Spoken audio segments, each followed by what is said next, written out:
Picture this. You're a 14-year-old girl in a small village in what is now Ukraine, the year 1519.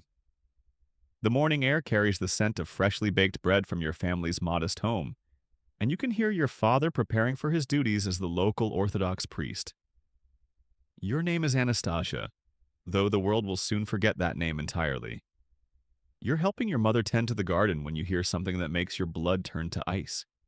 The thundering of hooves against the dirt roads growing louder with each passing second. Your mother's face goes white as parchment. Your father drops the religious text he's been reading. Everyone in your village knows exactly what those hoofbeats mean. The Crimean Tatars have come, and they're not here for trade or diplomacy. They're here for the most valuable commodity in the medieval world, human beings. You watch in frozen terror as armed raiders on horseback sweep through your village like a plague of locusts. Houses are ransacked, families torn apart, and young people, especially young, attractive people like yourself, are seized and bound with ropes. Your parents' desperate pleas fall on deaf ears as rough hands grab you, throw you onto a horse, and carry you away from everything you've ever known. As your village disappears behind you, you have no idea that you're about to become one of the most powerful women in human history. This is the beginning of Roxolana's story, a tale so extraordinary that it reads like fiction, yet every word is documented historical fact. Before diving into this forgotten story of survival and transformation, if you enjoy learning about the hidden truths of history, consider hitting that like button and subscribing for more content like this.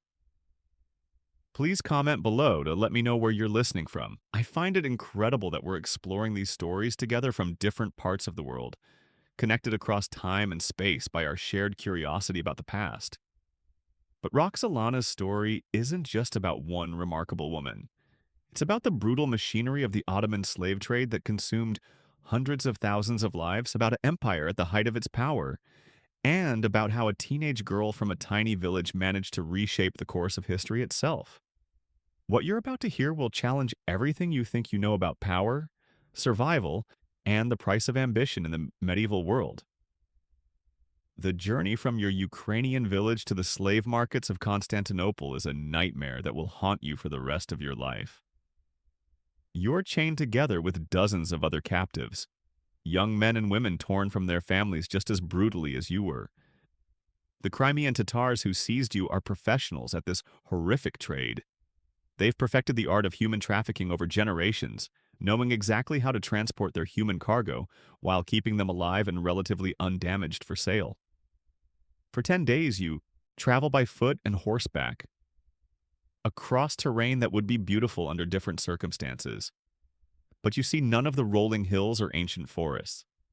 Your world has shrunk to the length of chain connecting you to the person in front of you, to the rhythm of forced marches, and to the growing certainty that your old life is gone forever.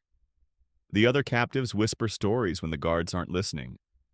Some are from your own region, Orthodox Christians like yourself who spoke languages you recognize. Others are from places you've never heard of, captured during different raids across the vast borderlands between the Ottoman Empire and Christian Europe. You learn that this isn't random violence, but systematic business. The Crimean Tatars serve as middlemen in a trade network that stretches from the steppes of Eastern Europe to the palaces of Istanbul. When you finally reach the port city of Kaffa on the Crimean Peninsula, the scope of this human trafficking operation becomes horrifyingly clear. The slave market here isn't some back alley operation. It's a massive, organized industry that forms the economic backbone of the region. Thousands of people are bought and sold here every month, their lives reduced to simple calculations of age, health, beauty, and potential usefulness. You're cleaned, fed just enough to look healthy, and put on display alongside hundreds of other human beings.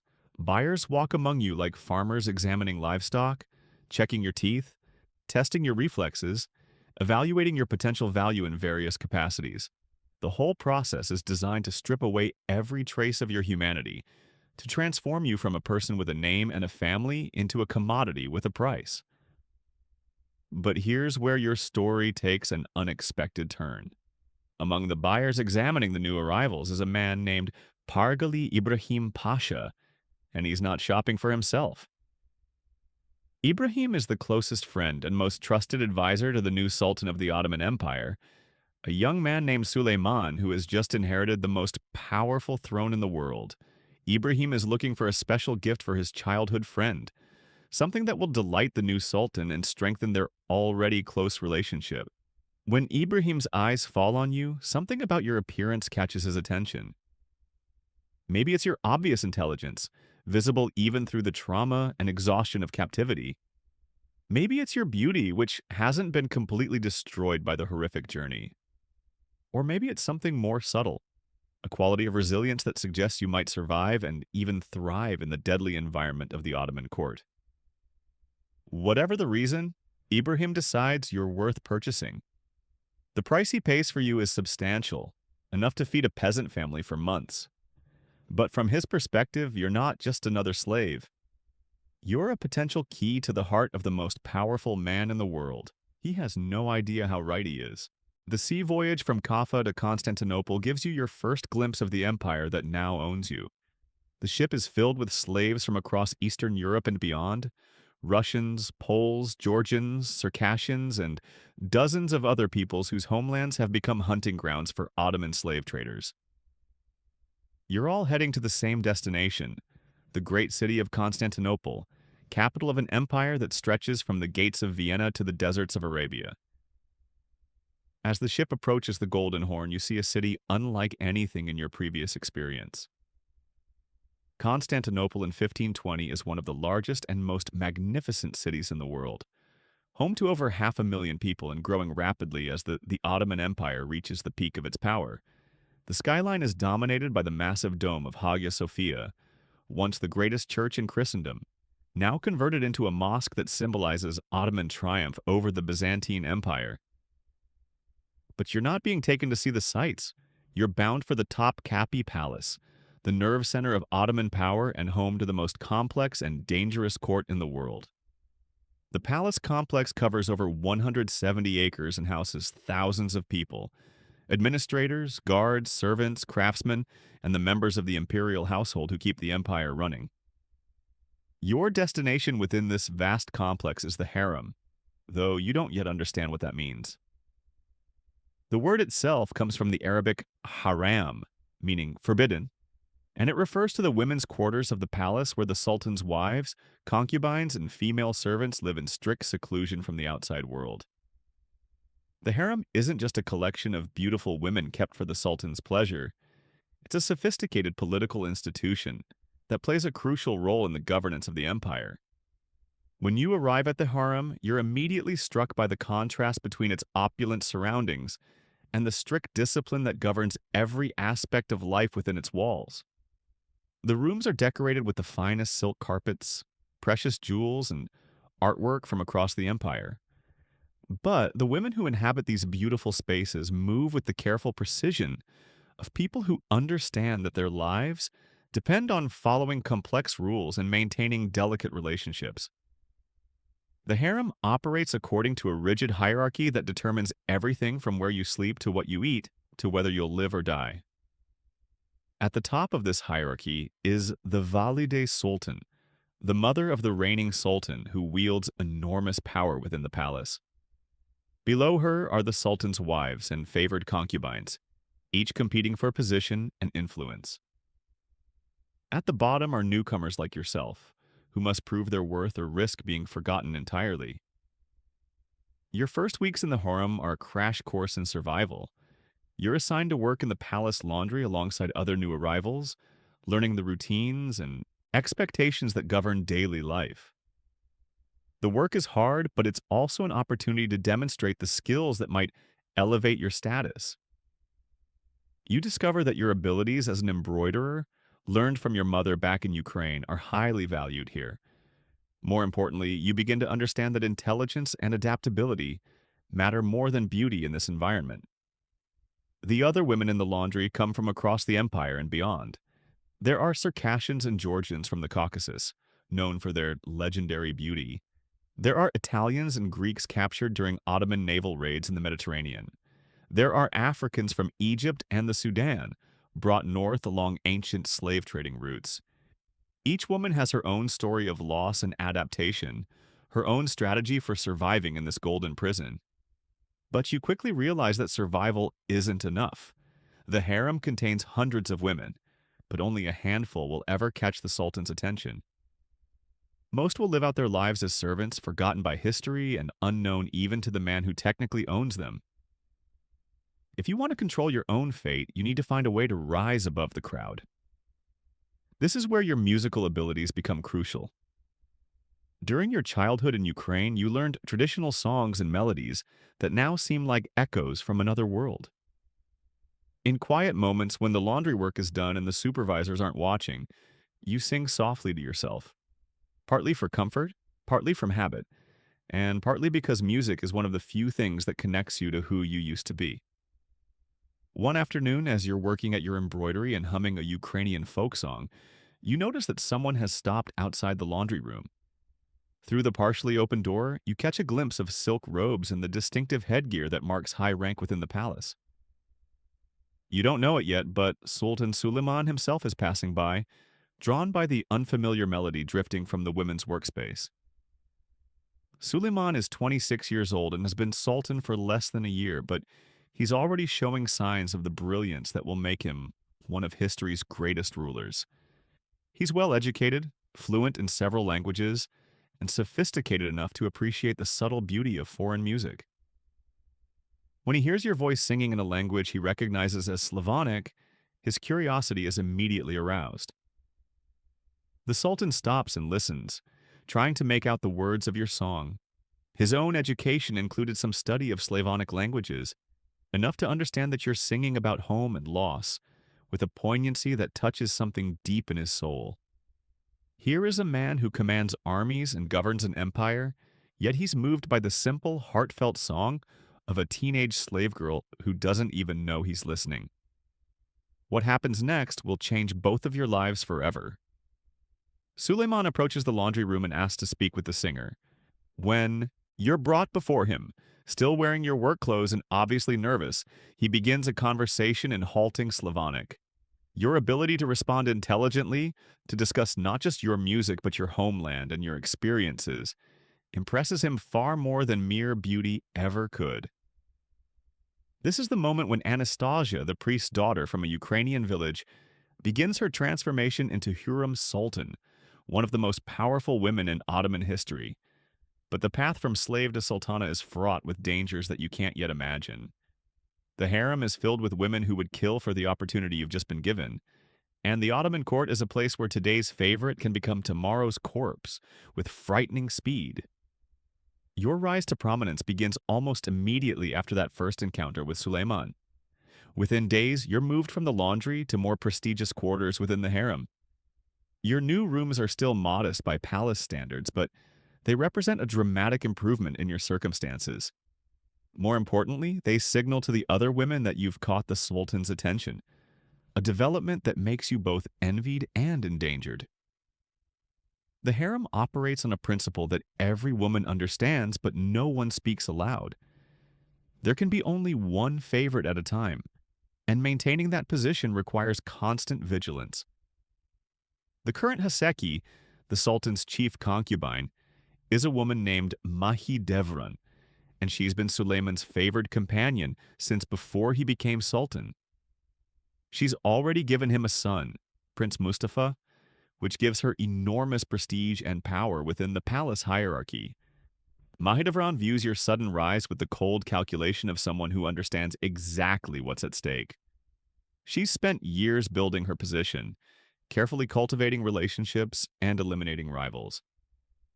Now a teenage Ukrainian girl with no understanding of palace politics threatens to destroy everything she's worked for. Her response is swift and merciless. A campaign of psychological warfare designed to break your spirit before you can challenge her supremacy. The attacks begin subtly. Your food portions become smaller. Your work assignments grow more demanding. Other women in the harem, following Mahidevran's lead, begin treating you with barely concealed hostility. You find yourself isolated, surrounded by hundreds of women, yet utterly alone in a world where friendship can mean the difference between life and death. But you possess something that Mahidevran didn't anticipate: the resilience that comes from having already lost everything once. When Crimean raiders destroyed your old life, you learned that survival requires adaptability rather than rigid adherence to established patterns. While Mahidevran relies on traditional methods of court intrigue, you begin developing a completely different approach to winning the Sultan's favor. Your strategy centers on the one thing that first brought you to Suleiman's attention: your cultural authenticity. Instead of trying to become more Ottoman, you embrace your Ukrainian heritage as a source of unique appeal. You learn to play traditional instruments, master folk dances from your homeland, and develop a repertoire of stories and songs that transport the Sultan to worlds he's never experienced.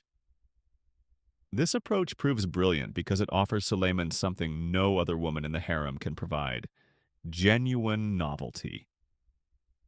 The Ottoman court is filled with sophisticated beauties trained from childhood in the arts of seduction and political manipulation. But you offer him glimpses of a simpler, more authentic world that exists beyond the suffocating protocols of palace life. Your conversations with Suleiman during these early encounters reveal the profound loneliness of absolute power. Here is a man who commands the loyalty of millions, yet struggles to find genuine human connection in a world where everyone wants something from him. Your background as an outsider, someone who never sought power or position, makes you uniquely valuable as a confidant who might actually care about him as a person rather than as a source of advancement. As weeks turn to months, your relationship with Suleiman deepens in ways that alarm the entire palace hierarchy. Ottoman tradition dictates that sultans maintain emotional distance from their concubines, treating them as interchangeable sources of pleasure and potential heirs. But Suleiman begins spending increasingly long periods in conversation with you, discussing everything from poetry to philosophy to the challenges of governing a vast empire. These intellectual connections prove more dangerous to established power structures than mere physical attraction ever could. Mahidevran and her supporters understand that sexual favor is temporary and replaceable, but mental and emotional intimacy creates bonds that can reshape the fundamental dynamics of imperial rule. They begin plotting more direct action against you, recognizing that subtle harassment won't be sufficient to eliminate this unprecedented threat. The palace physicians, working at Mahidevran's direction, begin spreading rumors about your health and fertility. They whisper that your foreign blood carries diseases that could contaminate the imperial lineage. They suggest that your unusual behavior patterns indicate mental instability that might manifest in your children. These medical concerns provide a respectable cover for what is essentially a racist campaign designed to convince Suleiman that you're unsuitable for bearing imperial heirs. But their strategy backfires spectacularly when you become pregnant in late 1520, less than a year after arriving at the palace.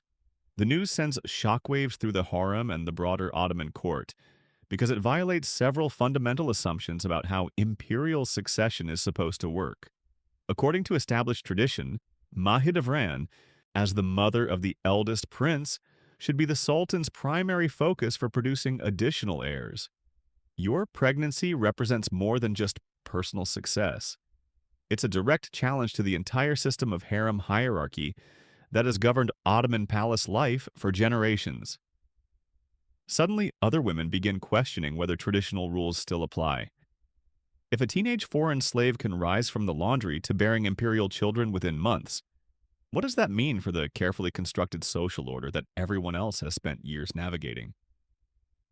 The birth of your son Mehmed in 1521 marks a turning point, not just in your personal story, but in the broader history of the Ottoman Empire.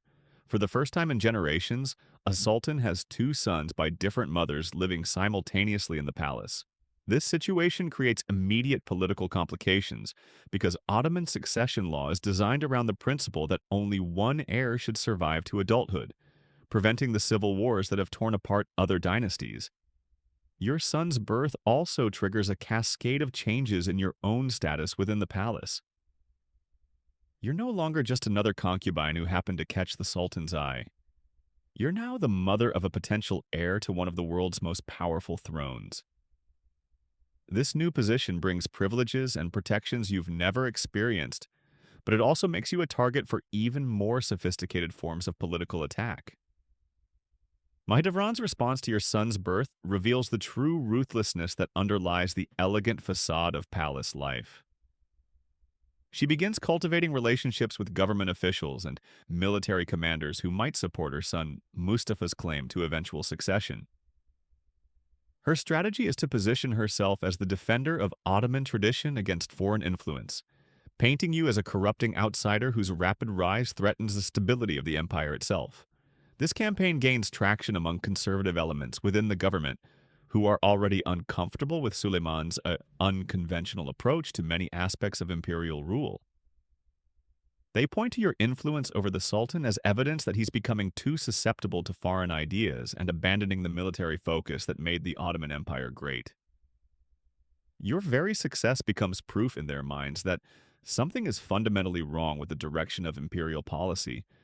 But Suleiman's response to these criticisms reveals just how completely you've captured his heart and mind. Instead of distancing himself from you to appease his critics, he begins granting you unprecedented privileges and public recognition. He commissions poets to write verses, celebrating your beauty and intelligence. He orders architects to design special quarters for you within the palace complex.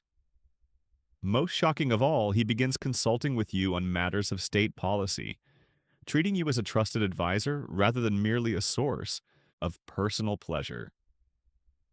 This elevation in your political role marks the beginning of what historians will later call the Sultanate of Women, a period when the wives and mothers of Ottoman rulers wielded direct influence over imperial governance. But you're pioneering this transformation without any roadmap or precedent to guide you. Every decision you make is setting patterns that will influence Ottoman politics for generations to come.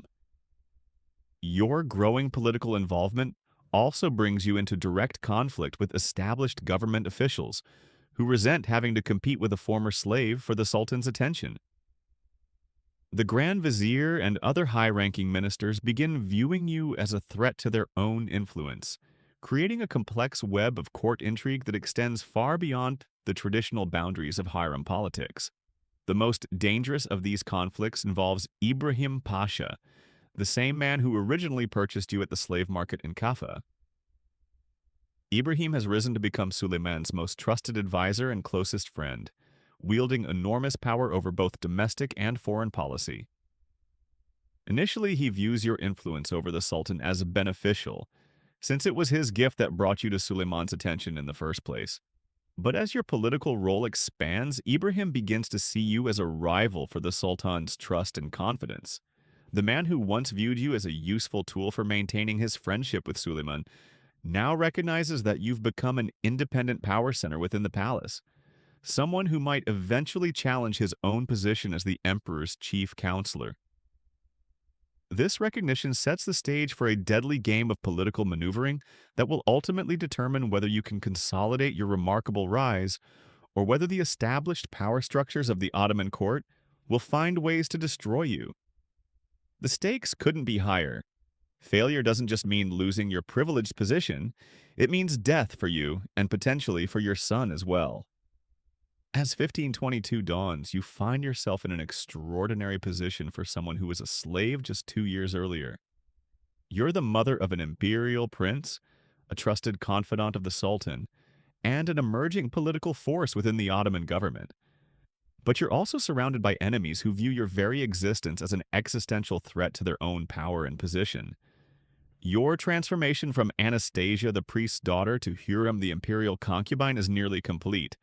But the most dangerous phase of your journey is just beginning. The higher you rise within the Ottoman hierarchy, the more sophisticated and deadly the opposition becomes. The question now is whether your intelligence and adaptability will be sufficient to navigate the treacherous waters of imperial politics, or whether the same system that elevated you will ultimately destroy you. The palace where you now live as an honored member of the imperial household is the same building where you arrived in chains just 24 months ago, but everything else about your world has changed beyond recognition. The teenage girl who once sang Ukrainian folk songs while doing laundry is now a woman whose words can influence the policies of an empire that stretches across 3 continents.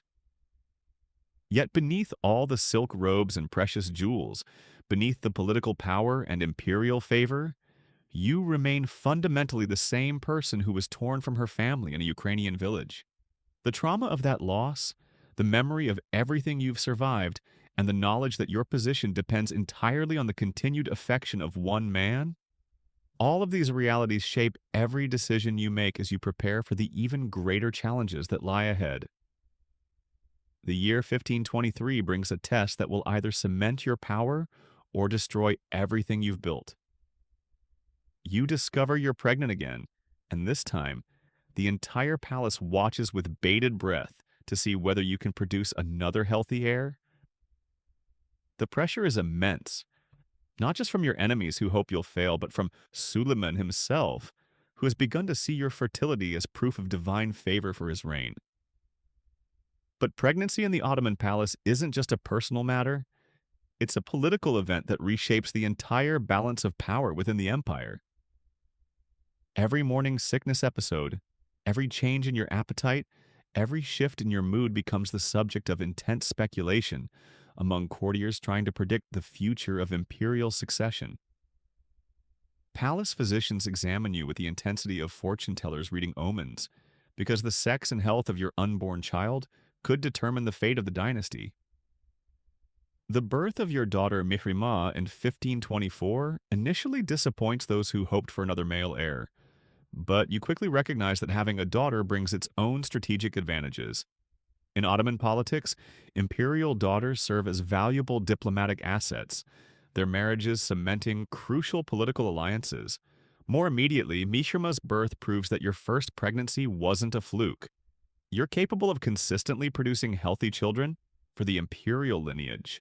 Suleiman's reaction to his daughter's birth reveals how completely your relationship has transformed from the traditional sultan-concubine dynamic. Instead of viewing Mihrimah as a consolation prize for not being a son, he celebrates her birth with the same joy he showed for Prince Mehmed. He commissions special ceremonies in her honor, showers you with gifts, and begins speaking openly about his plans for her future education and eventual marriage alliance. This public display of affection for both you and your children sends shockwaves through the established palace hierarchy. Previous sultans might have acknowledged their children by concubines, but they rarely showed such obvious favoritism or emotional attachment. Suleiman's behavior suggests that he views you not as one concubine among many, but as something approaching a true wife. A status that hasn't existed in Ottoman royal circles for over 2 centuries. Your enemies within the palace recognize the implications of this shift immediately. If Suleiman continues treating you as a quasi-wife rather than a concubine, it could fundamentally alter the legal and political status of your children. Instead of being merely potential heirs, they might gain formal recognition that places them above the sons of other concubines in the succession hierarchy. This possibility terrifies women like Mahidevran, whose entire future depends on maintaining their sons' positions in the imperial family. The campaign against you intensifies accordingly. Palace physicians begin spreading more sophisticated rumors about your health and background. They claim that your foreign origins make you unsuitable for bearing future sultans, that your children might carry genetic defects that could weaken the imperial bloodline. Some even whisper that your remarkable rise proves you've used witchcraft to bewitch the sultan, a charge that, if believed, could result in your execution. But these attacks reveal a fundamental misunderstanding of your relationship with Suleiman. Your enemies assume that his attachment to you is merely emotional or physical, something that could be broken through the right combination of pressure and alternative attractions. They don't realize that your bond with the Sultan has evolved into a genuine intellectual and political partnership that serves his practical needs as a ruler. By 1525, Suleiman has begun consulting you regularly on matters of state policy. Your perspective as someone who grew up outside the Ottoman system gives you insights that his traditional advisors can't provide. When he faces decisions about governing Christian populations within the empire, your background helps him understand how those communities might respond to different policies. When foreign ambassadors arrive from European courts, your knowledge of Christian customs and languages makes you valuable in diplomatic negotiations. This expansion of your political role brings you into direct conflict with Ibrahim Pasha, whose position as Grand Vizier makes him the most powerful man in the empire after Suleiman himself. Ibrahim initially welcomed your influence because he saw it as confirmation of his own good judgment in selecting you as a gift for the Sultan. But as your advisory role grows more substantial, he begins to view you as a threat to his own monopoly on Suleiman's political attention. The tension between you and Ibrahim comes to a head during discussions about Ottoman policy toward Poland, your homeland's neighboring kingdom. Ibrahim advocates for aggressive military action to expand Ottoman influence in Eastern Europe. You argue for a more diplomatic approach, pointing out that unnecessary wars drain imperial resources and create opportunities for other enemies to attack the empire's vulnerable frontiers. Your disagreement with Ibrahim on this crucial policy question forces Suleiman to choose between the advice of his oldest friend and closest political ally versus the counsel of the woman who has become his most trusted confidant. The decision he makes will have profound implications not just for Ottoman foreign policy, but for the balance of power within his own government. Suleiman's choice to follow your diplomatic recommendations over Ibrahim's military strategy marks a watershed moment in your political development. For the first time, you've successfully opposed the Grand Vizier on a major policy question and won the Sultan's support. This victory establishes you as a genuine power broker within the Ottoman government, someone whose opinions carry weight in the highest circles of imperial decision-making. But victory comes with a price. Ibrahim's humiliation at being overruled by a former slave creates a powerful enemy whose resources and connections extend throughout the Ottoman administrative system. He begins building a coalition of officials and military commanders who share his resentment of your growing influence. Their goal isn't just to limit your political role, it's to destroy you entirely before you can consolidate your position further. The conspiracy against you operates through whisper campaigns and bureaucratic sabotage designed to undermine your credibility with Suleiman. Ibrahim's allies spread stories about your supposed manipulation of the Sultan, painting you as a scheming foreigner who uses sexual wiles to distract him from his imperial duties. They point to every policy failure or military setback as evidence that the empire suffers when the Sultan listens to concubines instead of experienced administrators. These attacks force you to develop new strategies for protecting yourself and advancing your interests within the treacherous environment of Ottoman court politics. You begin building your own network of supporters, cultivating relationships with officials who might benefit from your continued rise. Palace servants, minor bureaucrats, and even some military officers find that showing loyalty to you can result in better assignments, increased pay, or other tangible benefits. Your growing political sophistication becomes evident in how you handle the delicate question of your children's education and future prospects. Instead of simply relying on Suleiman's favor to protect them, you begin actively managing their development to maximize their potential value to the empire. Prince Mehmed receives the finest tutors available, learning not just traditional Ottoman subjects but also languages and customs that might prove useful in governing diverse populations. Princess Mehrimah's education reflects your understanding of how imperial daughters can serve diplomatic purposes. She learns to speak multiple European languages, studies the religious and cultural practices of Christian kingdoms, and develops skills in music and art that will make her an attractive bride for foreign nobles. Every aspect of her training is designed to make her a valuable asset in future marriage negotiations that could strengthen Ottoman alliances. This careful attention to your children's preparation reveals how completely you've internalized the realities of imperial politics. You understand that your own position, however secure it might seem, depends ultimately on Suleiman's continued favor. But your children's futures require more permanent foundations: legal recognition, political alliances, and demonstrated value to the empire that will survive changes in the Sultan's personal feelings. The birth of your third child, Prince Selim, in 1524 further strengthens your position within the imperial succession hierarchy. Now you have two sons who could potentially inherit the throne, making you a major player in the complex calculations that will determine the empire's future leadership. But multiple male heirs also create new dangers, because Ottoman tradition requires that only one prince survive to adulthood to prevent civil wars between brothers.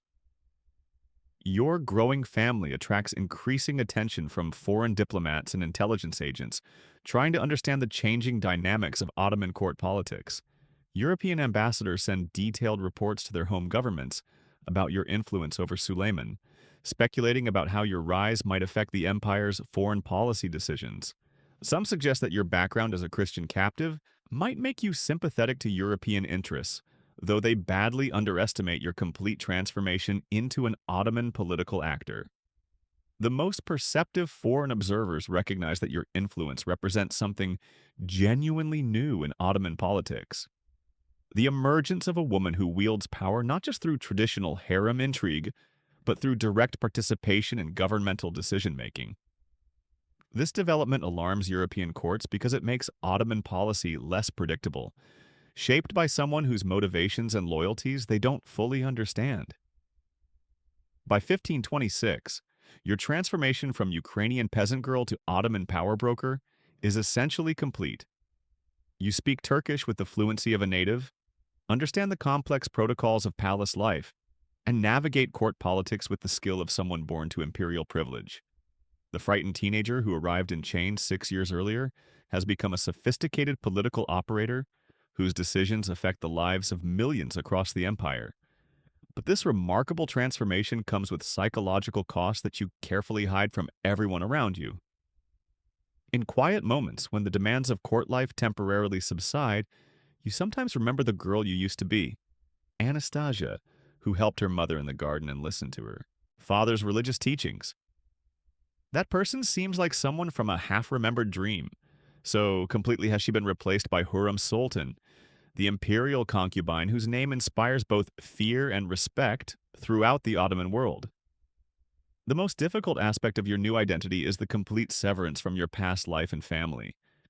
You have no way of knowing whether your parents survived the Tatar raid that captured you, whether your siblings are alive or dead, whether anyone from your old village even remembers that you existed.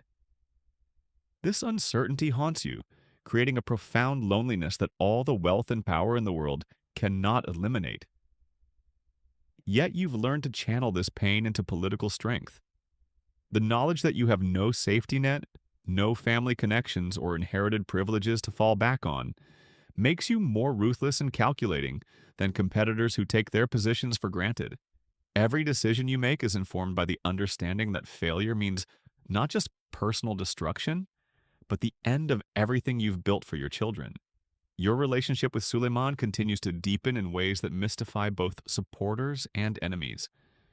What began as physical attraction has evolved into genuine intellectual partnership, with the Sultan regularly seeking your advice on everything from military strategy to religious policy.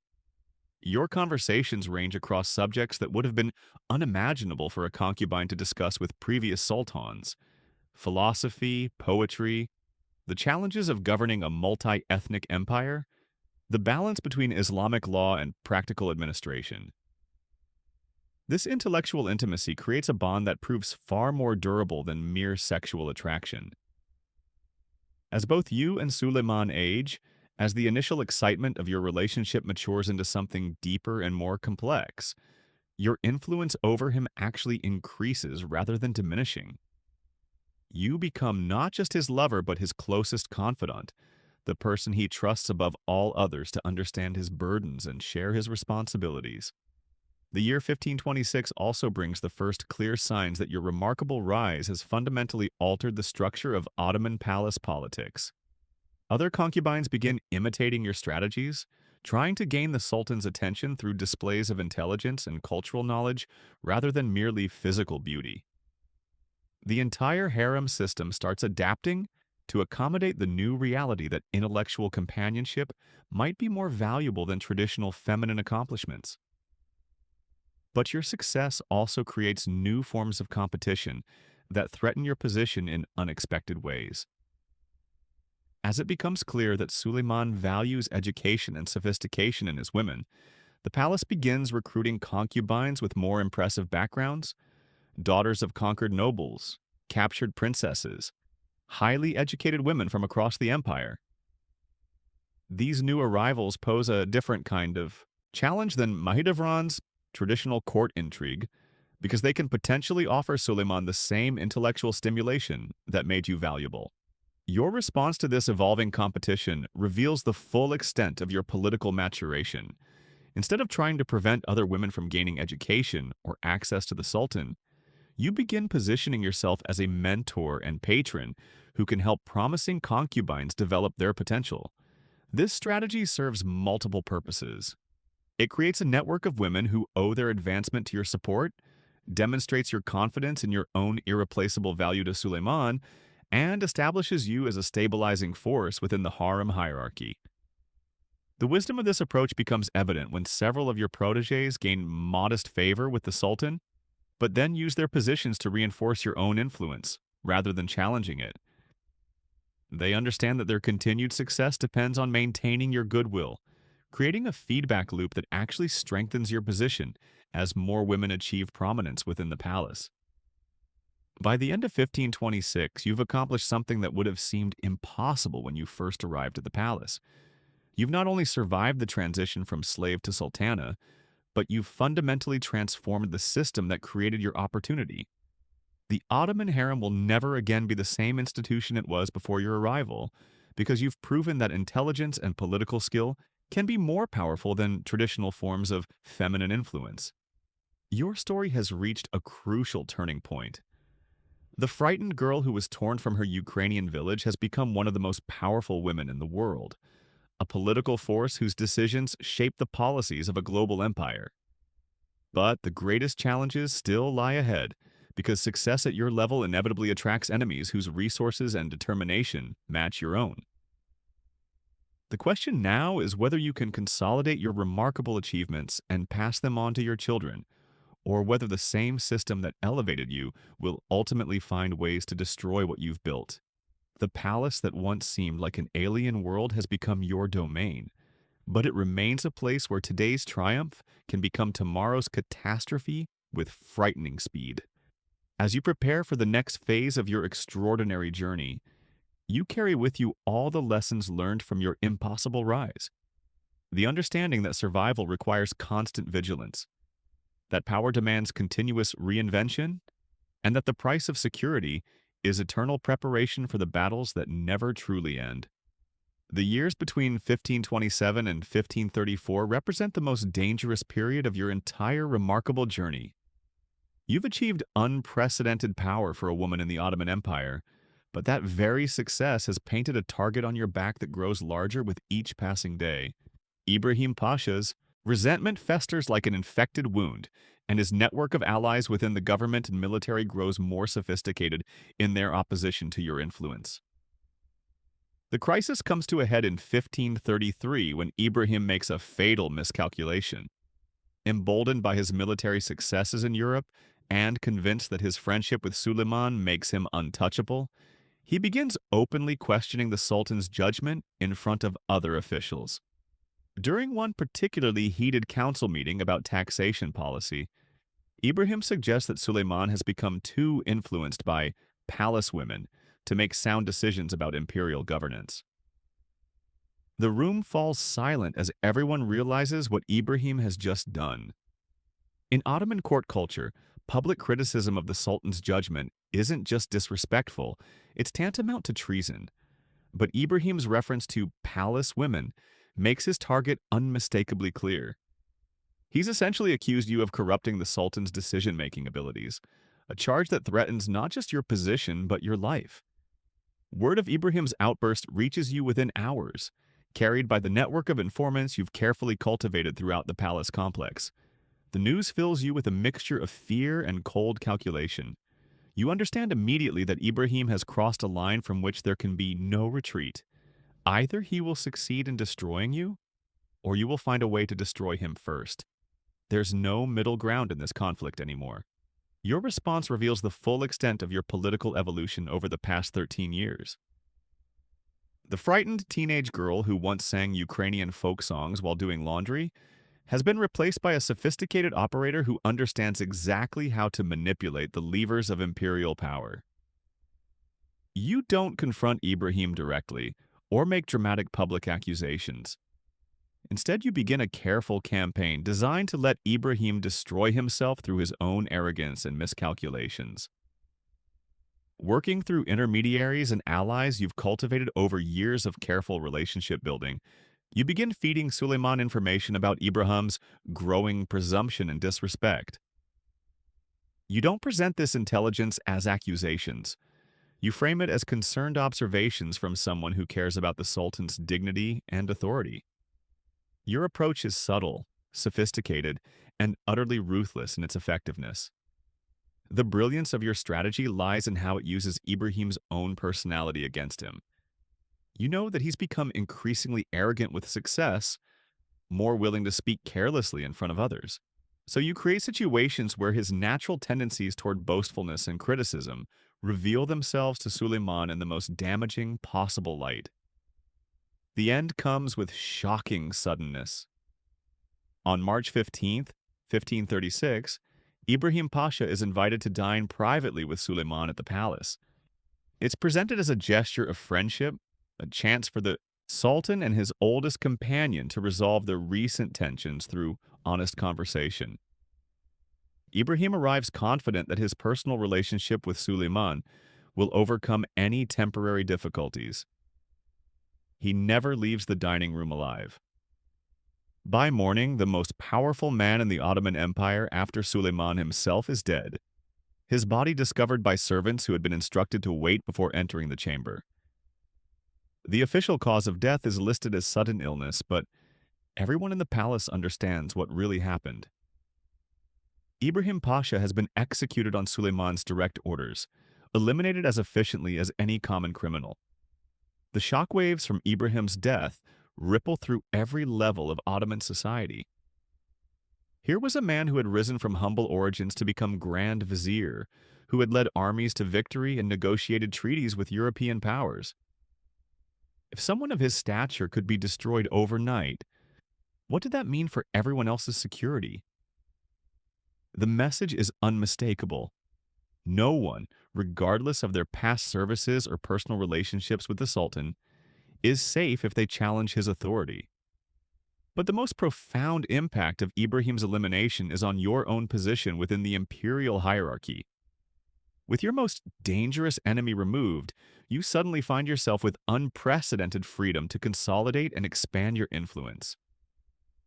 The officials who had supported Ibrahim's opposition to you quickly shift their allegiances, recognizing that continued resistance could prove fatal to their own careers and lives. More significantly, Ibrahim's death clears the way for the most extraordinary development in your remarkable story. In 1534, just months after eliminating his former friend, Suleiman does something that hasn't happened in the Ottoman dynasty for over 2 centuries. He legally marries one of his concubines, making you his official wife and Haseki Sultan. The wedding ceremony itself is deliberately private, conducted without the elaborate public celebrations that might draw unwanted attention to how unprecedented this union really is. But the political implications are revolutionary. By marrying you, Suleiman has fundamentally altered the legal status of your children, elevating them above the offspring of mere concubines in the imperial succession hierarchy. Your transformation from slave to sultana is now complete in the most literal sense possible. The teenage girl who was purchased at a slave market in Kaffa has become the legal wife of the most powerful ruler in the world. Your children are no longer just potential heirs. They're princes and princesses with formal recognition that places them at the very center of Ottoman dynastic politics. But this triumph comes with new dangers that you couldn't have anticipated. Your marriage to Suleiman violates so many established traditions that it creates enemies among people who had previously been neutral or even supportive. Conservative religious, Leaders question whether the union is legitimate according to Islamic law. Military commanders worry that the Sultan's obvious devotion to you might make him less focused on the campaigns that have made the empire great. Most dangerously, your marriage intensifies the succession crisis that has been building for years. Prince Mustafa, Mahidevran's son, he is now 21 years old and increasingly popular among military commanders who remember his grandfather's aggressive expansion of Ottoman territory. Your own sons, Mehmed, Selim, and Bayezid, are still young, but their new legal status as children of the Sultan's official wife gives them claims that could challenge Mustafa's position as the eldest prince. The seeds of a dynastic conflict that will eventually tear the empire apart have been planted, and you find yourself at the center of political calculations that extend far beyond personal rivalry between concubines. The question of succession has become a matter of imperial policy, with different factions within the government and military beginning to align themselves with different potential heirs. Your response to these mounting pressures reveals how completely you've mastered the art of Ottoman political survival. Instead of retreating from public involvement to avoid controversy, you become more active in governmental affairs, positioning yourself as an indispensable advisor whose removal would weaken the empire itself. You expand your correspondence with foreign rulers, negotiate trade agreements, and even begin commissioning architectural projects that will serve as permanent monuments to your influence. The Haseki Sultan Mosque Complex, begun in 1539, represents the ultimate symbol of your transformation from captive to queen. This massive construction project, including mosques, schools, hospitals, and charitable foundations, announces to the world that you're not just Suleiman's wife, but a major patron of public works whose legacy will outlast any individual life or reign. As the 1540s unfold, you've achieved something that would have been unimaginable when you first arrived at the palace 20 years earlier. You've not only survived the transition from slave to sultana, but you've fundamentally transformed the Ottoman political system itself. The institution of the Haseki Sultan, which you've created through your own rise, will influence imperial politics for generations to come. Your story has become legend even while you're still living it. European diplomats write detailed reports about the former slave who now helps govern an empire. Poets compose verses celebrating your beauty and intelligence. Artists create portraits that will preserve your image for centuries. You've transcended your origins so completely that most people have forgotten you were ever anything other than royal. Yet in quiet moments when the demands of imperial life temporarily subside, you sometimes remember the girl you used to be. Anastasia, the priest's daughter, feels like someone from another lifetime, but she's never entirely disappeared. The memory of everything you've lost and everything you've survived continues to drive your relentless pursuit of security for yourself and your children. The palace where you now reign as Haseki Sultan is the same building where you once worked in the laundry, but your world has expanded far beyond its walls. Your influence extends across continents, affecting the lives of millions of people who will never know your name. The Ukrainian village girl who was torn from her family has become one of the most powerful women in human history. But power at this level comes with a price that never stops being paid. Every day brings new challenges, new enemies, new crises that threaten everything you've built. The higher you've risen, the farther you have to fall, and the Ottoman court remains a place where today's triumph can become tomorrow's disaster with terrifying speed. As you enter the final phase of your extraordinary journey, you carry with you all the lessons learned from 2 decades of impossible survival. You understand that security is always temporary, that enemies multiply with success, and that the only constant in imperial politics is the need for constant vigilance and adaptation. The girl who once sang Ukrainian songs while washing clothes has become Haseki Hurrem Sultan, legal wife of the Ottoman Emperor and mother of future sultans. Your story stands as testament to the human capacity for transformation, resilience, and the relentless pursuit of survival against impossible odds.